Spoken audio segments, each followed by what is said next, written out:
Si aujourd'hui nous fêtons l'Ascension, c'est à 3 jours de l'Ascension qui était donc jeudi dernier, et c'est un jour spécifique, c'est le jeudi de l'Ascension, c'est 40 jours après la résurrection, c'était une quarantaine, et donc déjà mettre le point sur le même jour, c'est là, mais à cause de la société de consommation, à cause du fait qu'on ne peut pas avoir un grand nombre pour la messe du jeudi, c'est ainsi que l'Église s'est trouvée en mesure de faire cela, de transporter un peu la célébration qui a été spécifiquement célébrée en tel ou tel jour, et où le nombre, ou le même jour, que ce soit le 6 janvier l'Épiphanie, le 15 août l'Assomption et ainsi de suite, c'est ainsi que le dimanche d'après qu'on vit un peu ce troisième jour ou bien cette grande occasion dans notre vie. Et puis Jésus, dans ce texte de Luc, il nous dit « à vous d'en être les témoins ». Il l'a dit aux disciples, mais il nous le dit aujourd'hui. Et c'est pour ça, dans cette atmosphère où nous attendons, ce temps où nous attendons l'Esprit Saint, le Paraclète, le 50e jour, c'est-à-dire 10 jours après le jeudi de l'Ascension, c'est que nous sommes en union de prière avec le diocèse de Calgary et puis toutes les paroisses, où ils font, comme vous voyez sur l'affiche à l'extérieur de l'église et à l'intérieur, l'affiche de toutes les églises où se prie cette prière de la neuvaine. Et encore plus dans le bulletin d'aujourd'hui, à l'intérieur du bulletin, nous avons en français les prières de la neuvaine de l'Esprit Saint. Or, lorsque nous fêtons un saint, c'est pour être édifié par son exemple. Lorsque c'est la fête de la Sainte Famille, c'est la patronne de notre paroisse. Donc il y a des occasions qui sont pour nous un symbole de ressourcement.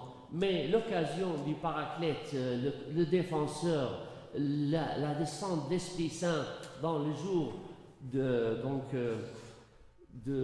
la Pentecôte, cette occasion, c'est une occasion personnelle à chacun et chacune d'entre nous, car nous tous, dans le baptême, la confirmation et les autres sacrements, nous recevons et nous avons reçu cet Esprit Saint. Et c'était cet Esprit Saint qui a transformé la vie des gens, des chrétiens qui se sont mis en réponse directe avec les souffles, les inspirations de cet Esprit Saint dans leur cœur. C'est cela qui a changé la vie de Saint Stéphane, le premier martyr, qui a pardonné à ceux qui l'ont lapidé. C'est cela qui a changé la vie des témoins de la foi, des saints qui ont été canonisés les 10 il y a 2 semaines.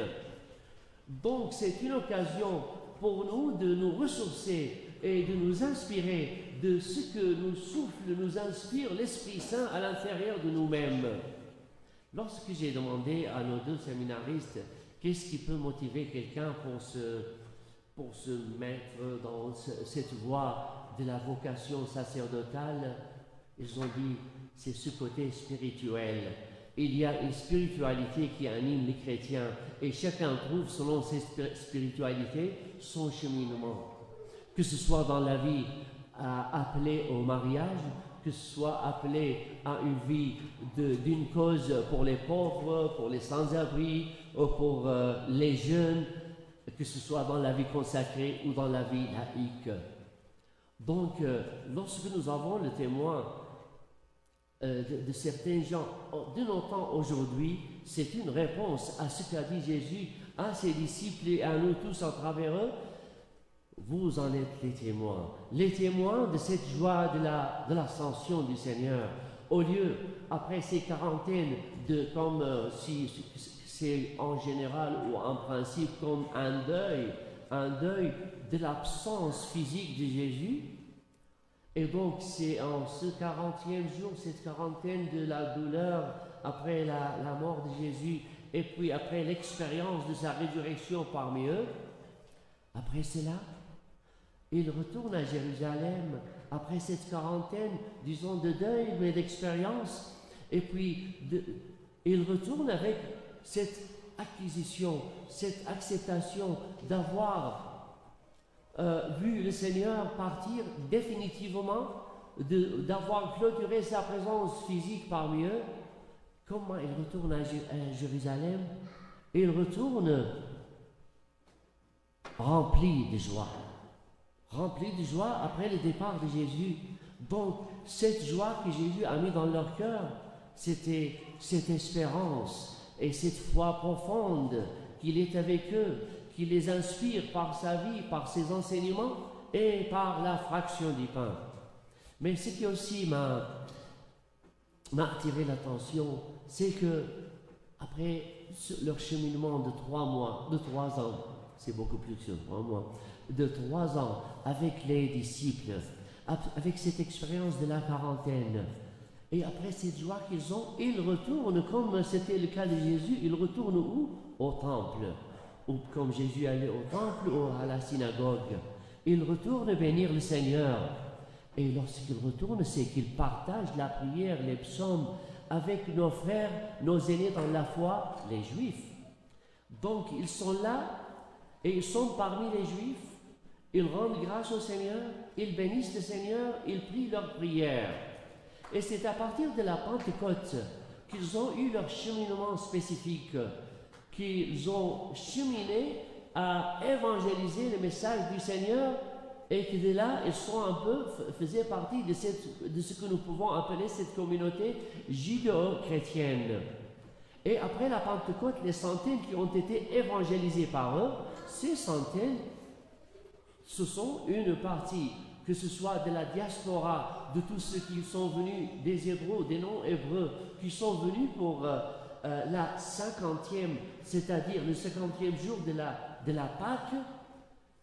Ces gens ont choisi l'évangile, l'évangélisation parmi ce peuple juif ou d'autres, les gentils, c'est-à-dire les gens non juifs. Et il reste de ce peuple-là une bonne partie, une grande partie, une certaine partie qui jusqu'à maintenant continue leur cheminement, et nous sommes en union de prière, en solidarité avec eux, avec une foi commune, avec la foi de notre Père Abraham. C'est pour cela, c'est merveilleux de voir tous ces liens communs que nous avons avec les croyants. Et ainsi, frères et sœurs, qu'est-ce qu'ils étaient appelés, les premiers qui ont accepté l'évangile? J'ai cherché, j'ai trouvé que jusqu'à l'an 40 après Jésus-Christ, on ne les appelait pas les chrétiens.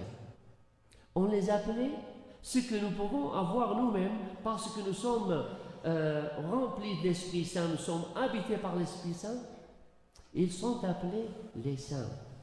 Saint Paul s'adresse aux saints. Et la liturgie orientale, lorsqu'il présente l'agneau de Dieu qui enlève les péchés du monde, et il le présente, il dit: le sacré est donné aux saints, et le prêtre fait le geste aux saints qui sont là, tous qui vont communier. C'est avec le temps que ces chrétiens, oui, donc ces saints ont été appelés, ont pris le nom de chrétiens à Antioche, vers l'an 40. C'était un peu d'abord les autres qui les appelaient chrétiens, les gens qui suivent le Christ, comme nous pouvons appeler les musulmans les Mahométains de Mahomet, et chacun selon le fondateur de sa religion. Et alors, le terme chrétien aussi les a remplis de conviction et de joie.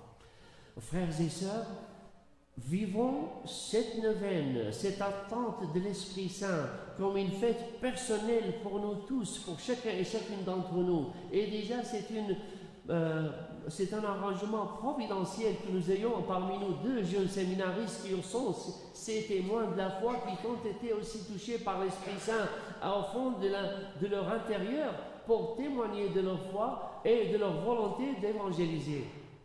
Et c'est aussi l'occasion pour nous, pour nos jeunes, les moins jeunes, les ados, les plus jeunes. C'est une occasion, chacun qui dit: qu'est-ce que je peux faire de ma vie? Je ne voudrais pas rater ma vie. Qu'est-ce que je peux faire dans ma vie en tant que chrétien, que ce soit dans tel ou tel domaine, que ce soit dans tel ou tel service, ou science, ou service social? Remercions le Seigneur pour notre présence, pour ce que nous formons de communauté inspirée par l'Esprit Saint. Et remercions le Seigneur pour qu'il soit toujours avec nous et que pour notre attente en dimanche prochain de la Pentecôte soit une fête à chacun et chacune d'entre nous, maintenant et à jamais. Amen.